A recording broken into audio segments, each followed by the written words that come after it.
Welcome in to Bears Weekly, powered by IGS Energy, a Chicago Bears network production. Bears Weekly is brought to you by Advocate Healthcare, Athletico Physical Therapy, CDW, Connie's Pizza, IGS Energy, and Miller Lite.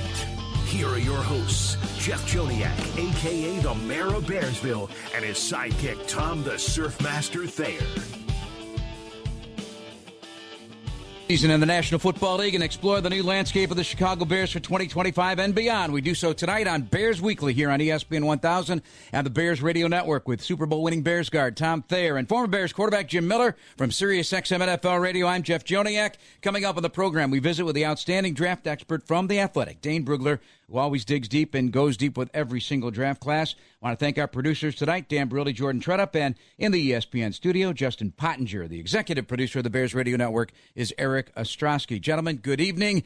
This is my favorite time of year, post-Senior Bowl into the Combine, Tommy, this week. I know you don't have the opportunity to head over there, but it's just a wealth of information. It's just something that lives for a long time, and you can recall a lot of what you learn over the course of the year or for years. Listen, I see more in the Combine off of TV than you guys see in person. You guys may get eye contact or talk to somebody, but I think that's one of the great things about the modern day NFL is the fact that they go there and you get a chance to look at these guys compete, learn a little bit more about them, read the reports from all the people that go and, put in their big boards and their drafts and everything.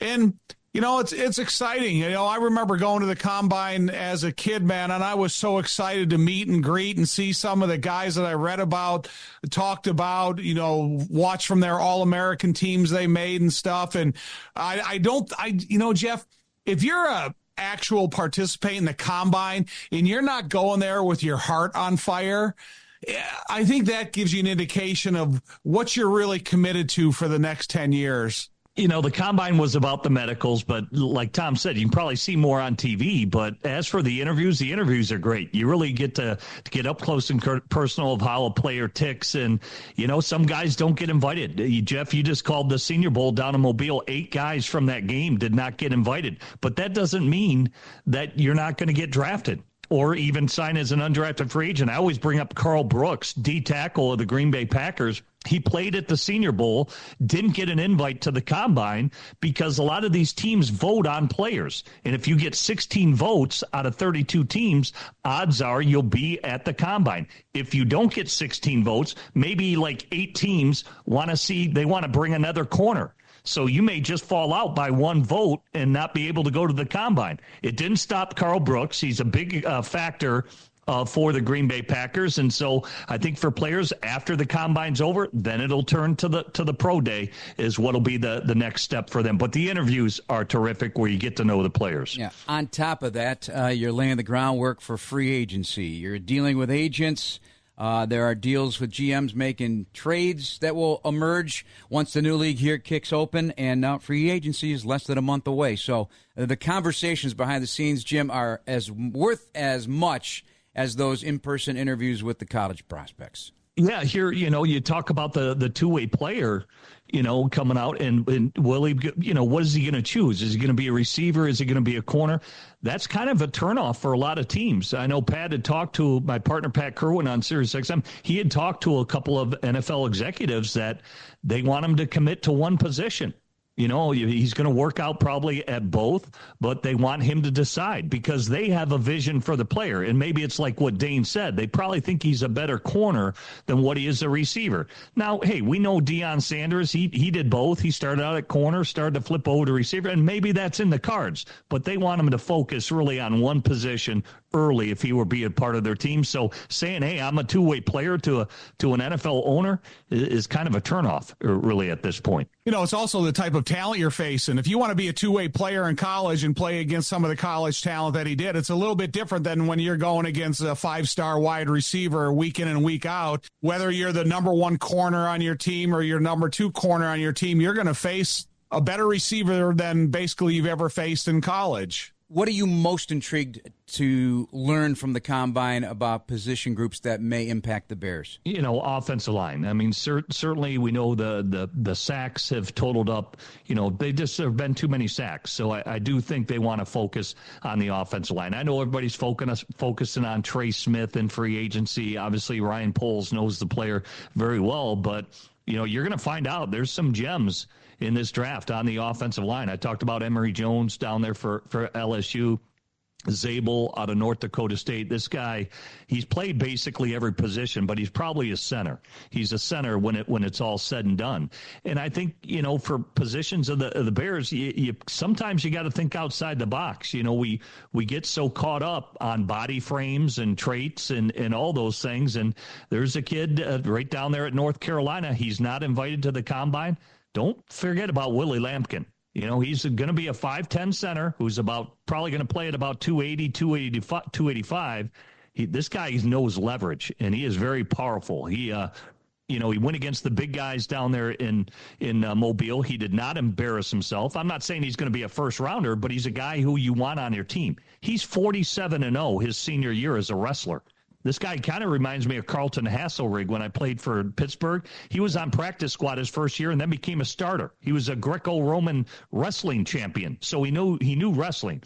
So this is a very powerful young man out of North Carolina. And I think a lot of teams are like, hey, the traits be damned. You just kind of know a football player is a football player. And they come in all different shapes and sizes.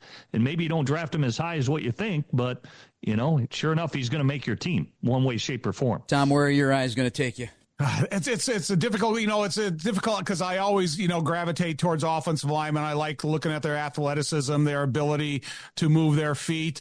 I have some interest in linebackers as well, because I think of when you think about the Chicago Bears, where they're at the linebacker position, where this defense is going to be going forward, what type of linebackers do they need in this system against this division. But when you look about where they fit in terms of depth, where they fit in terms of developmental talent that working to be starters. I'm interested in that too. But like I said a couple weeks ago, if they invested every draft choice in offense and defensive linemen, I'd be willing to go that route. Well, the Bears with the number 10, 39, 41, and 72 picks for the first 3 rounds of the draft, top 100. And that is prime real estate to take advantage of. No question about it. Jim, the salary cap is going way up. This impacts all teams, so I would say more than half the teams in the league are going to have north of $30 million of cap space. Bears right now at number 6, sitting pretty. Yeah, and it is. It's important. Every team manages their cap differently. Certainly, some teams got to eat a lot of money. Look at Mickey Loomis and the Saints. They kind of live in this world. They had to clear $60 million last year. This year, they have to clear $50 million. Now, you mentioned with the new cap number, that cuts it in half. Since the cap went up $25 million this year, so now the Saints, they're $25 million in the hole. But to start the league year, you have to get in the positive. You have to get in the positive, or the league will do it for you. They'll just start cutting guys and say, hey, all right, now you're in the black, and we can start doing some work here. So really for teams, they really have to focus on their cap. Teams like the Bears will be players in free agency because they've got the money to do it. They're not going to use their credit card like the Saints, the world the Saints have lived in literally over the last decade. It'll be interesting to see what this salary cap, what team it benefits them to releasing some veterans. Because you got a couple guys out there, and obviously the veteran quarterback carousel is a daily talked about subject around the NFL. But I think when you look and you kind of understand that maybe there's that guy that I wanted to see what the salary cap was going to add to this, so now I can sign this veteran who's a big contributor to my team. And I think every single football team out there has one of those guys. All right, when we come back, we'll be joined by Dane Brugler from The Athletic to deep dive into the NFL draft and the Combine coming up next week in Indianapolis with Tom Thayer and Jim Miller. I'm Jeff Joniak, and this is Bears Weekly on ESPN 1000 of the Bears Radio Network.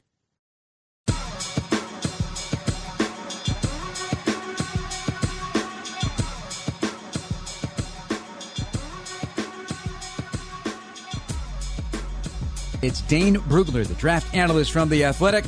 He is a beast, and so is his draft publication. Everybody's been calling it The Beast, and it garners that title because you are a beast for how in-depth you go into putting that thing together every year. I don't know how you do it. Loving it so much. I don't know how you do it. Where did you concoct The Beast? First of all, thank you for the kind words. I mean, it's something that my heart, I'm a draft fan. And so I want to create something that I would want to enjoy and really dive into. And I really appreciate so much of the draft process, from just, of course, the analysis, strengths, weaknesses, all of that, but also, the details, the journey these guys take. So I want to know, where'd you grow up? What sports did you play growing up? What adversities have you hit in your life? I want to know all the details about your testing. So, this is the only place that I know of that has all the pro day information for thousands of players, NFL verified pro day numbers in the Beast. And so I want to put together the ultimate draft guide. And I don't know where the moniker Beast came from. Some fans started calling it that. I pushed back on it initially, and then it just kind of stuck. And I figure if it's going to be called the Beast, I've got a lot to live up to. And so every year trying to make it better and better and better. And hopefully able to do that this year when it comes out in early April. Dane, real quick, how long did you invest to just create connections and, to get opinions from others, the colleges, knowing that you're getting good information because the market is now flooded with draft analysts? Yeah, I mean, I'm about to go to the combine here next week. It'll be my 15th. And so I've been doing this a while. I first started when I was in college. I went to Mount Union, and Pierre Garçon and I were seniors and together that year. And we had scouts coming through all the time.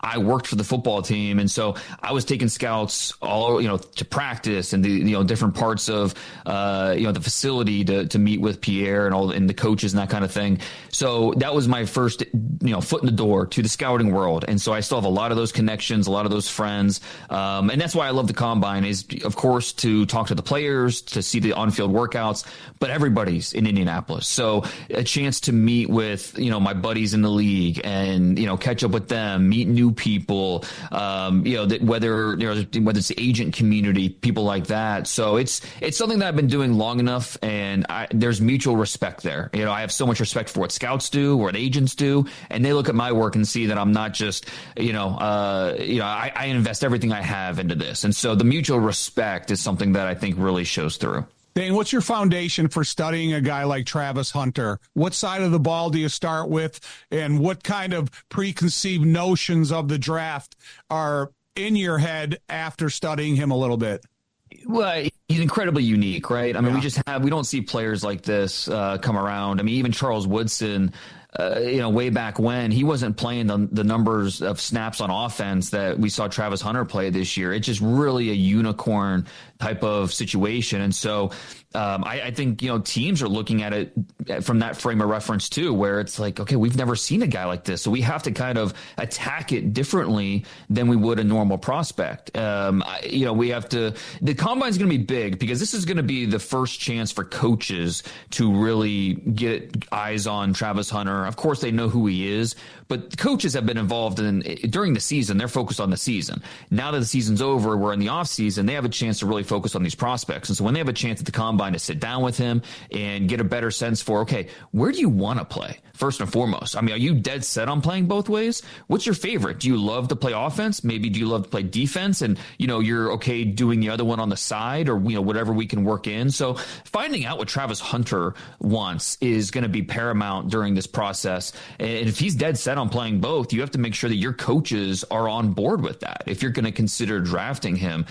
Personally, because when you do a scouting report, there's no such thing as being a two-position player. You have a primary position, they have a secondary position. And so I think you have to feel comfortable with what position you're going to write down for that primary position. For me, it's corner. I like him better on defense, but he can be an electric wide receiver. There's no doubt about it. So even though wide receiver is a secondary position, it might as well be a primary position as well.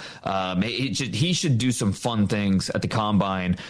He's listed as a corner, but teams request that players work out with different position groups all the time. I'll be shocked if we don't see him work out with the receivers as well. So what's your approach to offensive linemen? Do you have a primary and a secondary possible developmental position for that player? Or I'm the type of guy at this stage, if you're looking for bona fide offensive linemen, I want to draft you in the position that you play. I don't want you to be an experiment. So what's your feeling about offensive linemen in those terms? Yeah, I think every context is so important. What was the situation? For some players, they played a certain position out of necessity because that's what their college team needed. And so you take a guy like Gray Zabel, for example, North Dakota State, where he was the best player on that line. So the best player is going to play left tackle, and maybe he didn't have ideal measurables, but you don't need ideal measurables to play left tackle at that level. Whereas, in the NFL, 32 and change arms, that's not really going to work. So we're going to kick you inside. But that's where these all-star games come in, and seeing Gray Zabel at the Senior Bowl at guard, at center, and all of a sudden it's like, okay, this guy's the best center in the draft. Even though it is a projection, it is a transition. He did play center in high school, so there is some experience there. Seeing him do it at the Senior Bowl, that gives me a little bit better feeling that he can make that move. I certainly understand what you're saying, though, because you want to feel, you don't want to draft a project, ideally. You want to draft someone that has done it for a long time at a specific position. But, I think that with some of these linemen, it's not always that easy. And so some guys don't have the measurables to stay at that position. You want to move them inside. You want to move them to a different part. And for some of these players, you just want to feel comfortable that they have that versatility. And this is where I think the offensive line, this is where the coaches come into play. If, you're looking at a player who was a left tackle only in college, but maybe you have a left tackle and you want to, Joe Alt last year, he was a left tackle at Notre Dame, but you look at the Chargers, they have their left tackle. They want to know, can he play the right side? That's where your offensive line coach comes in, and let's work him out privately, and let's see him in a right tackle stance. Let's see, how does he move when he's, in his kick out and his slides and these different things that you throw at him. This is where the coaches come in, and it's so important to understand what their muscle movements, is it something that's natural for them? Is it going to be more of a struggle? And so the offensive line coaches are a big part of that.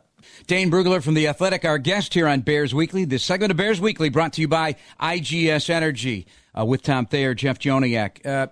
So everybody likes to slot where the strengths of the draft are. Where the Bears are, they've got plenty of top 100s here, and probably some of your top 100s will be Chicago Bears. Are there sweet spots? Yeah, obviously, every position's a little bit different. This year, you think of the strongest positions: defensive line, tight end, running back. Those are the three positions that jump out immediately as, okay, these are the strengths of the draft. And I think that when you look at the first round specifically, offensive line, it's a good offensive line, not like last year. Last year was unbelievable with the number of tackles we saw go early. But there are some good offensive linemen in the first round this year. And so you look at the Bears and having 3 picks in the top 45, it kind of lines up with where they might be looking with defensive line, offensive line should be heavy trenches for them. If they want to go offensive line or defensive line at number 10, there's going to be a good player there. That's that type of draft. And if they wait until the second round, there's going to be some good players there. So I think they're in good shape. But I mentioned tight end and running back. Those are the two other positions that are just really, really deep. We've got guys at the top, obviously, Ashton Genty at running back, Tyler Warren, Colson Loveland at tight end. And then, maybe the biggest argument not to take those guys early is second round, third round, fourth round. You feel great about the depth at those two positions that you can wait and feel really good about, getting someone that's going to come in and compete for starting reps in the third round, in the fourth round. So, it's a really interesting mix at those three positions. But at defensive line, this is going to be known as one of those drafts, right? I mean, hopefully these guys all develop. Not all of them will. Some right. will surprise you. But, how deep are we going? I mean, I know you've mentioned the number of candidates versus last year is almost doubled. Especially at defensive tackle, right. And I think this is going to be a theme next week at the Combine when, some of these, because a lot of these edge rushers are just freaky dudes. Abdul Carter, of course, at the top. But then after that, Shamar Stewart from Texas A&M, what he can do at 280 pounds is unbelievable. And so I'm eager to see what his 10-yard split is. How does he move in space? He should put on a show. He's an absolute freak. Mikel Williams from Georgia, who his arms, they might need 2 tape measures just to get his arms in because they're well over 35 inches.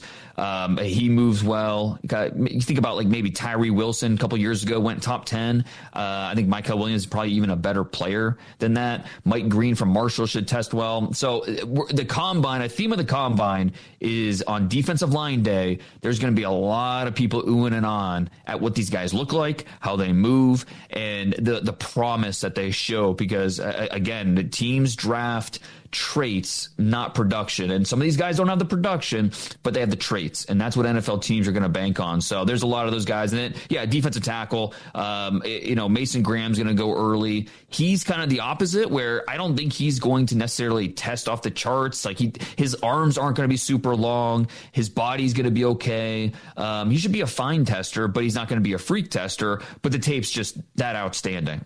He plays at a high level. But then after that, Kenneth Grant, his teammate at Michigan at 350 pounds, should run pretty well. He's going to have some really good tape. But it doesn't stop from there. Second round, third round, fourth round. This defensive line group, it's going to be a lot of fun to watch. The core, Cam and Shedeur.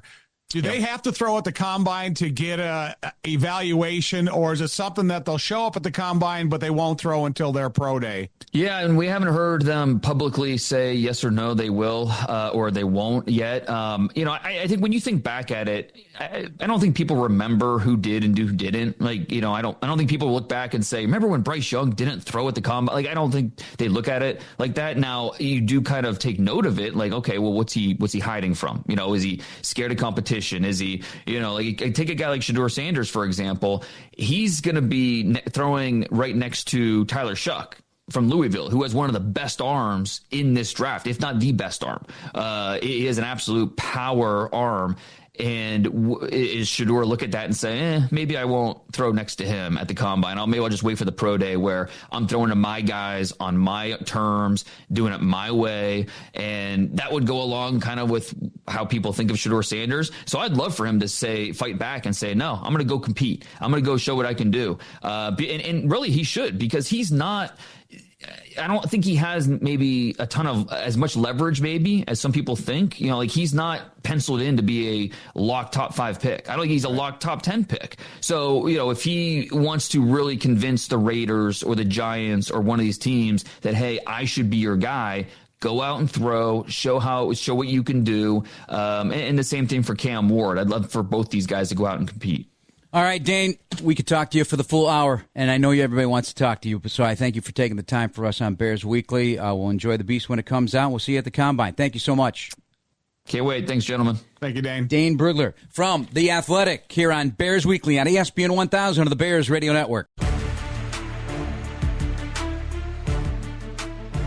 Athletico Physical Therapy. Visit athletico.com to request an in-clinic or virtual appointment and start feeling better tomorrow. With Jeff and Tom, Jim Miller from SiriusXM NFL Radio. So the Bears released their coaching staff officially. Obviously, word leaked out over the course of the last month or so. We're going to start with the offensive side of the ball, guys. Just get some real thoughts on things. The offensive scheme, something yet to be determined. Yeah, we know it's Ben Johnson and what he did in Detroit, but he's going to craft it to be a Bears offense. It's not his offense. It's going to be a Bears offense. When I sat down with him, he emphasized that. But we look at it, 3 straight seasons where the Lions were top 5 in scoring, number 1 in scoring in 2024 with a quarterback, a veteran like Jared Goff. Now it'll be interesting what he does with Caleb Williams, who threw for 590, 5 touchdowns, and no interceptions in the games against the Lions that Tom got Ben Johnson's attention. And so why wouldn't it, right? But the quote that lives with me is, this is from Caleb, he told me that it'll be my offense. He's going to build around me, but also he's going to test me. I love that quote. Right. You are going to build around the talents, the athleticism, the intelligence, the arm talent that you have in Caleb Williams. But now we just got done talking about what the offensive line could include. It can include a couple of rookies and a free agent. And the best way to break in an offensive line and allow them to be the most aggressive at the line of scrimmage early in the season is what Ben Johnson is known for, is play action pass.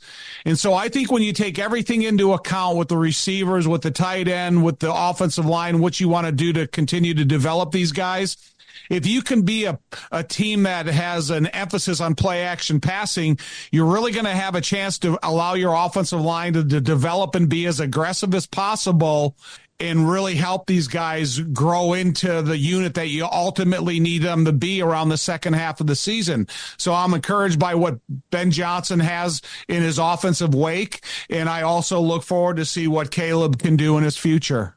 Yeah, I'm excited too. I think when you look at the Lions and just how he accentuates players' strengths, we know they got a great offensive line. So they run the football over Penei Sewell, who's probably one of the stronger right tackles in the National Football League. If just their numbers prove it. They're running over really their best player.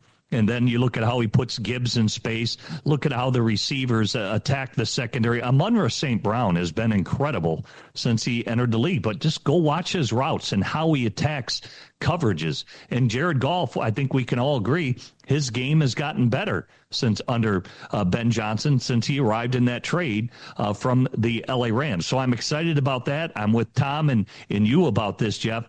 Your playbook, yeah, your scheme is your scheme, but I just always go by Ron Earhart. He would always arrive and the coach would ask him, well, how's the offense going to look? He goes, well, I won't know until I see the guys practice because I want to see what they can do. And then once I know what they can do, then I'll know how our offense is going to be structured to accentuate the strengths, minimize the weaknesses of every single player, all 11, and what they do well. And all right, hey, we can run the power play because we're strong at the guard and tackle spot. We can do, routes in space because we've got a running back, say, like Jahmyr Gibbs, who we just coached, that where he excels as a player. So, it's identifying your talent, and I think Ben has done that, and he knows the division that we've talked about. He's been in it, he's game planned again it, and he game planned in it, and he's going to know what the players can and cannot do to go forward and attack defenses that he'll see in the NFC North. His offensive coordinator is Declan Doyle. Tom, what role can Declan play in help drafting that game plan, and what might he offer, say, in protection scheme? He's been a tight ends coach. Right, but I think it's now that he has the big picture of the entirety of the offense about mentally reinforcing the understanding of the offense, the terminology, and the assignments for every single player.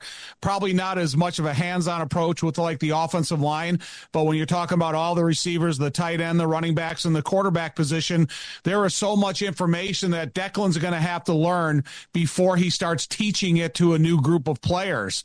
And so there's a lot of these guys that are going to really, have a lot on their plate over the next 3 or 4 months, and how well they have to learn the entirety of the offense. They have to learn the audibles of the offense. They have to learn the different points of emphasis depending upon the opponent. So I think Declan has been around football long enough that when he sits in these meetings and Ben Johnson is installing this offense to every one of his offensive coaches, he's got to be a diligent note taker and understand how he's going to transfer this information to Caleb and the rest of the group. I don't want to minimize all the other position players, but it starts with the quarterback. Yeah, well, we'll get into Dan Rochar because he's going to be a big part of running the football. Caleb is still only going to be a second-year quarterback in a new scheme.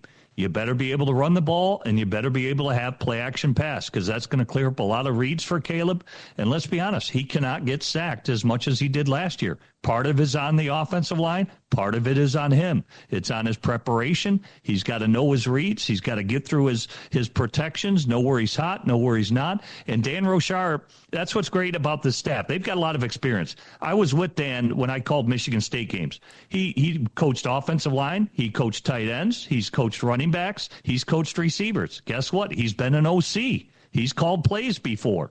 So he's probably, I got to believe Ben's going to rely a lot on Dan Rochar to come up with the run game, and maybe Declan will be more in the pass game. You break it up. They'll give the vision to Ben Johnson of how they see the game unfolded, and Ben can do his magic, with his input as well and call them plays. And so I think it's a really good staff with experience that really come with, let's just say that they've coached more than one position, and I think that's a good thing. Dan Rochar, in my experience, and he spent time in New Orleans under Sean Payton, will add some interesting wrinkles, in my opinion, to this offense. Yeah, Tommy, a decade with the Saints at a time when they had one of the best offensive lines in the NFL. There was a lot of development there through the draft and through free agency, but last couple of years at Tulane, so he has a feel for what's going on in the college game these days, but nearly 40 years of coaching experience. How do you look at it? Yeah, I mean, listen, I've talked to people about that have coached with him and that are part of his upbringing and his background in terms of coaching. Fundamentals and techniques. It's seemed to be a point that every guy that I talk to that's worked with him has talked about his role in paying attention and being diligent about the details of that for offensive line play. Because if you're a receiver and you're faster than everybody, then you can outrun defensive backs. If you're a running back and you're more powerful than anybody, then you can run over people. But when you're an offensive line as a unit and you're talking about 6, 7, 8 guys, depending upon how Ben Johnson will use those extra tackles like they did in Detroit, you're going to have a lot of bodies that you're going to be able to transfer not only the information in the classroom, but the specifics of techniques and fundamentals on the practice field. And it's something that repetitiously is learned. And so every one of these guys are going to start with a clean slate in the first meeting they begin. And they're going to have to, like any other position, digest a lot of techniques and fundamentals to improve their play. And Jim, you mentioned the positions that he also was, believe it or not, the Illinois quarterback coach in 1995. Yeah. But he played his football at NIU. He's an NIU grad, so welcome back to the Midwest, but has had plenty of college experience and certainly in the NFL. Okay, we've got Antoine Randall L. He's one of the more intriguing hires, Jim, in my opinion. I love it. It's an ex-player at the position of wide receiver. He really got poached from Detroit, where he developed Amon-Ra St. Brown and Jamison Williams. Thornton High School in Harvey here. Two-time All-Big Ten quarterback at Indiana, 9-year NFL career. He's been in the league since 2019 with Tampa Bay, and a lot of very pertinent experience implement with this receiving core. Yeah, he was a great quarterback in the Big Ten. Obviously went on to a great career as a receiver. And I like that when position coaches have played quarterback, because I think he sees the whole field. I think he sees the big picture that he really gives to the receivers of how to attack coverages, where the weaknesses are, because he's viewing it from the quarterback's eyes. And he's probably telling the receivers, this is what the quarterback is seeing. This is what he expects from you in this type of coverage. So I just think that the receivers will be given really personal knowledge from Antoine Randall's experience of how a route should be run against every coverage out there and what their quarterback can expect of their receiver. And that's really what you want as a quarterback. One, you want your receivers to be decisive. One, you want to be on the same page, that they understand and see the same coverage the way you're seeing it as a quarterback, because that's going to determine where the receiver ultimately is going to be on the field, his depth of his route, where he's going to break to get open, all those things. And if you see it the same way, timing should not be an issue. Timing will be perfect when it's all said and done. One thing real quick, Randall L, 5'10", 185. He's not a monster target, so he's got to run routes perfectly in order to get open and find that catch area. And so I like that transferable information to the types of receivers the Bears have right now. And J.T. Barrett also coming over from Detroit as the quarterback's coach. Press Taylor, passing game coordinator, spending 3 years with Doug Peterson as offensive coordinator in Jacksonville. So he worked with Trevor Lawrence the last 3 years also. Philly, Indianapolis. So he's got a lot of background, the brother of Bengals head coach Zach Taylor. And then, Tom, before we go to break, Eric Bieniemy at the running back position. Yeah, I may be in the just in case I like a guy that has a reputation of coming in here and being a tough, hard-nosed coach, expects a lot out of his players. He works them hard. Sometimes the players even have a little bit of, concern because they are getting worked. Listen, man, Eric, welcome aboard. They need an attitude like that. I think if anybody's ever watched him throughout his playing career and his coaching career, you see that certain sense of seriousness on the sideline, and I want it to transfer to the practice field and then onto the game field. I always bring up about, say Eric Bieniemy or hard coaches. I always go back to Todd Haley. Todd Haley was a very tough wide receivers coach there for the Bears. And Eric Bieniemy has done it, obviously, as a running backs coach, as an offensive coordinator. He knows what he wants it to look like. I mean, that's for sure. And he makes his point very clear of what he wants to get done. But I go back to Steve Breston, who called Todd Haley a butthole, but he made him a better player. He said he made him a better player. So Eric Bieniemy, yeah, he may be a little bit over the top, but he'll make you a better player. All right. I know you guys as old-time football players love that. I'm Jeff Joniak with Tom Thayer, Jim Miller. This is Bears Weekly on ESPN 1000 of the Bears Radio Network. Welcome back to Bears Weekly on the Bears Radio Network. Here's your host, the voice of the Bears, Jeff Joniak. This segment of Bears Weekly brought to you by CDW, people who get it. Jeff and Tom and Jim Miller from SiriusXM NFL Radio. All right, we touched on some of the coaches on the offensive side of the ball. Let's move over to the defensive side of the ball. You have the most experience, Jim, having interviewed all these guys over the years at head coaching level at training camp. So what can you tell us about Dennis Allen, defensive coordinator? Dennis Allen, I think as a defensive coordinator, I love his defense. He does a lot in terms of, he can do the base stuff, and I think he does it very well for leverage and how you're going to play things if, say, you're in a base defense type of situation. But his blitzing, I think he's, next level with some of the stuff he does with his press and, disguises and things like that. But his history as a defensive coordinator has been very good, especially in the NFC South. And especially, I always bring it up, against Tom Brady.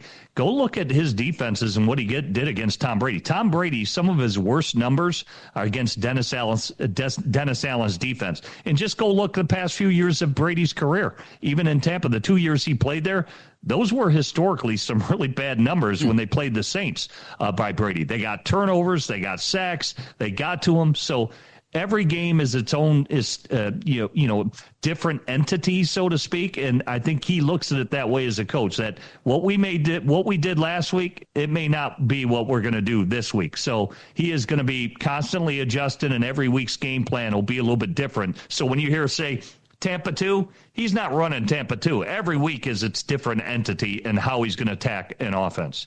Production for Dennis Allen from 2018 to 2023, never finished below 14th in yards allowed and points. And then he was top 13 in turnovers out of 5 out of 6 seasons. And so he's familiar with the modern game. It's not something like you're taking a guy that's been around for the last 20 years and he's starting to reinvest himself. He's only 52 years old. He's got tons of experience. He knows how to work with the types of players that he's going to have and how to develop the type of young players that need development. So I'm excited to see what this defense is going to do within the division first and foremost, and hopefully create a hostile environment here at Soldier Field. So Dennis has that to work with. Aggressive and adaptable. That's how I would define Dennis Allen as well. Okay, let's hit some of these. Let's start with Al Harris, because that's another one of the more intriguing hires, a guy with great experience at the coaching level as well, now 50 years old, a defensive passing game coordinator as well here. 5 years in Dallas with Mike McCarthy, and last season had assistant head coach title. Jim, this guy was a very aggressive, very impactful player. How will he impact guys like Jalen Johnson, who learned a heck of a lot and developed very well under John Hoke, and a young guy like Tyreek Stevenson or Terrell Smith? Yeah, Al Harris, I remember playing against him. He was very long corner. He was hard to throw against because he's very handsy. I think he's going to teach the physicality at the position and for guys to play to their stature. Al, to me, was a very long corner. Like when he extended his arms and stuff, he used his length very good and how he could bat down balls and made small windows to throw into. Did he pick you? Did he pick you? Yeah, he picked me. He did pick me up there in Green Bay one time. I underthrew a route a little bit, and he used those long arms to pluck it out in the air. So good ball skills, and I think that'll continue. I think that's one thing Jalen Johnson, when he had his breakout year with the 4 interceptions, hopefully that continues, because I think the Bears do have a lot of talent. They have long corners like Tyreek Stevenson that really plays into Al Harris's wheelhouse. So I think he's going to teach them, much like how he played the game, with his physical stature and play to your stature as a player. Our ex-players being coaches, there's so many points that they can bring up in meetings and on the practice field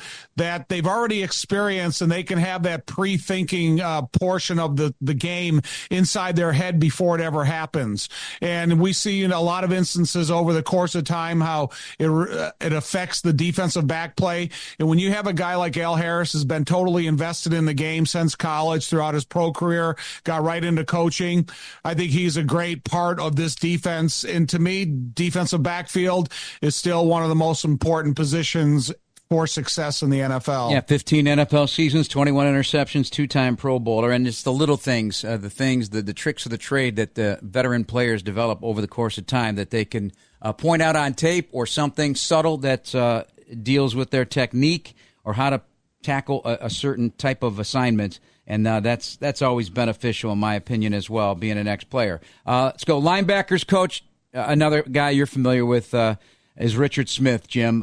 Jim, he's been in the league since 1993. He can offer a lot. Yeah, a year before I arrived. So there's a ton of experience there. Like you said, he's been with Dennis Allen. So, again, I think that's important because he shares a vision with Dennis Allen because he knows how it's supposed to look, whether it's man, whether it's zone, whether it's blitz, everybody's assignment. So if Dennis is making a point, a guy like Richard can only accentuate it. And they're going to give all their experiences, and they're going to pull up all those tapes and say, hey, this is how we want it played. This is what we're both talking about here. So anything that Dennis says as an install, Richard Smith is just going to cement it because he knows it so through and through with his experience, their shared experiences together, and his experiences overall as a coach since 1993 in the NFL.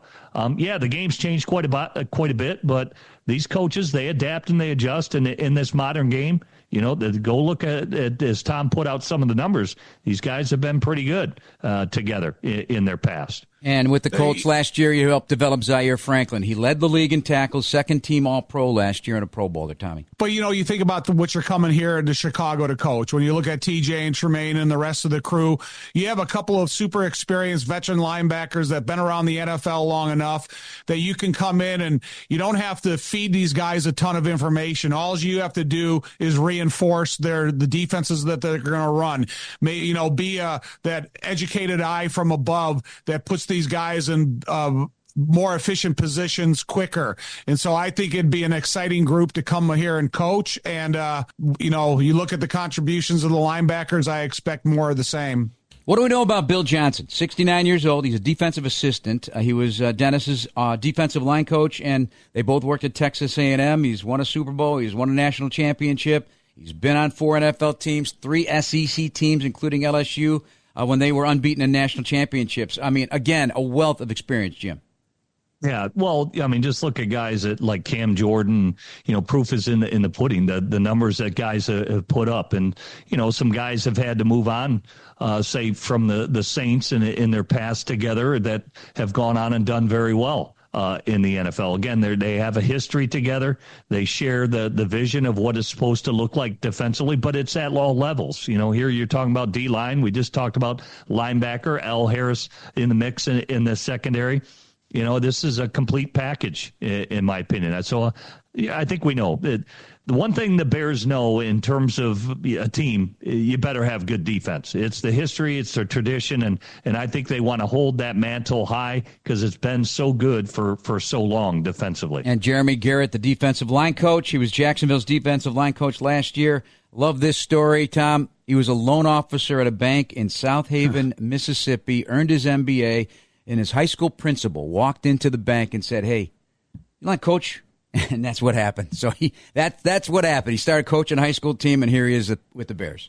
Yeah, the journey to coaching is different for every single one of these guys. You have guys that are lifers from the minute they get out of college. They go and they have some type of volunteer position at whatever level of football is next for them, and then eventually work their way up the coaching ladder. I think it's exciting because you think of all the time spent behind the counter for Garrett at a bank.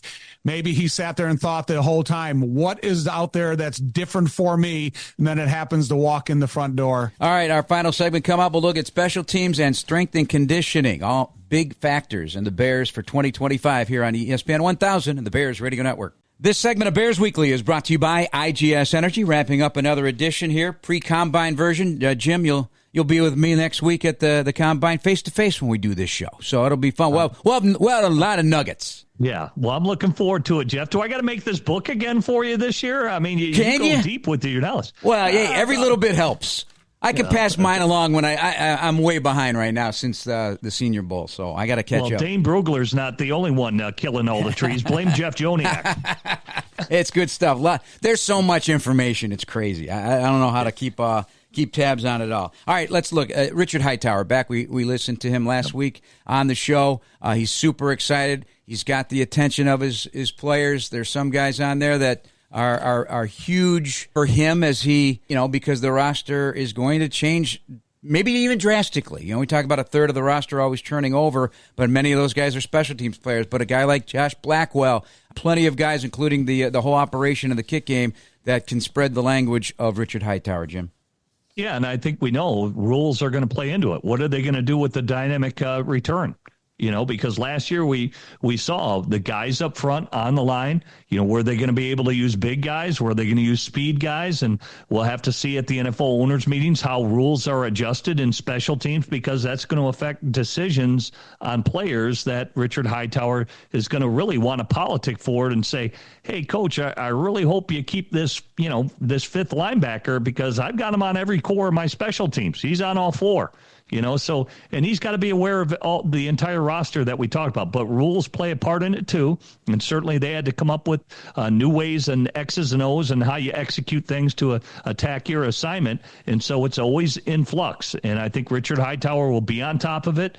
And, the Bears have had great success with their special teams and had some fumbles on returns. I think we understand that, but that was more player issues. But Richard Hightower's special teams have been very solid in the NFL because he's on top of everything that comes out and what his responsibilities are. Tom, there's one player I got to bring up regards that we really saw develop fast, and it was violent, was Daniel Hardy. And I think Richard Hightower deserves a lot of credit for that as well, seeing that potential as he tried to work himself into the defensive line rotation. But he was a stud on special teams. I think the best is yet to come from Daniel Hardy. If they bring him in and they feed him more reps at the defensive end pass rushing position, whether it's in the preseason games or in practice, I still think he's got a tremendous upside. But when you look at the special teams over our career with the Bears, there's some guys that stand out in your mind of being the big bodies who are very vicious and make some incredibly profitable plays, and Daniel Hardy has been able to do that.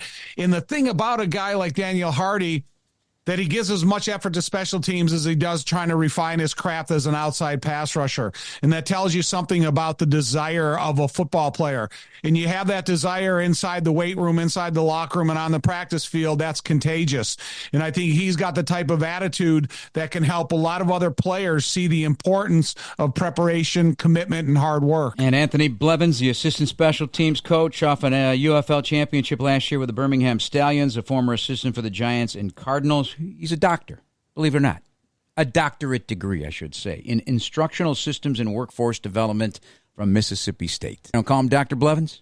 That's the question. That's two coaches now from the UFL, and so I'm glad to see we got a couple of guys that kind of came the same route that I did, and now they're ready for the marquee matchups. And the Bears have changed strength and conditioning. Pierre No gets the promotion. 8 seasons of the Bears over 2 regimes, Tommy. A wonderful guy, a guy who walks around with that strength that we seek. Right. And listen, he looks good in a T-shirt, but that's what you need to see from every one of his football players. The weight room is never going to leave the importance of success in the NFL. And I think the stronger of a team you have, the healthier in the long run that team's going to be. But when you talk about the role and the importance of the offense and defensive line, success starts in the off-season weight room.